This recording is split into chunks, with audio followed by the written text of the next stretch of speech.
Thanks for logging on to myfoxhurricane.com. Here we go. We've been talking about this for several days. This area basically sitting out in the middle of the Atlantic to the east of Bermuda, really not affecting anything. It was that one spot that we didn't have perfect conditions, but we didn't have all the dry air, although you are starting to see some of that dry Saharan air working its way up towards it. This is now Subtropical Storm Don, has some of those tropical characteristics, not a purely tropical system. And we mentioned that over the past couple of days. It likely would not become a purely tropical system. It's just sitting a little bit further to the north. It's also interacting with an upper level trough. That's why you're not seeing that perfectly tropical system, but it has enough that Hurricane Center has gone ahead and started those advisories as of 5 o'clock this morning. So here it is, 33.7, 47.3. Top winds right now are at 45 miles an hour.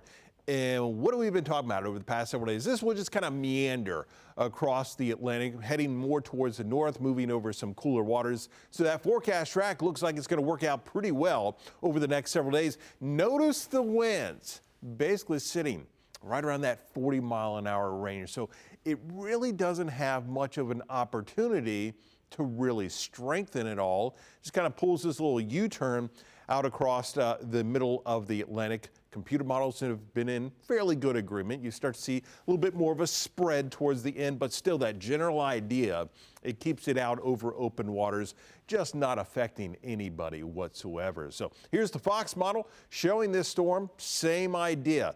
You're not seeing it really gathering a whole lot of intensity, so you're not seeing a lot of that convection wrapping around the center of this storm. You're not seeing it strengthening, and you see it once again, just kind of that U-turn out over the open waters of the Atlantic. That's really about the only thing going on right now, and we'll keep you updated right here on myfoxhurricane.com.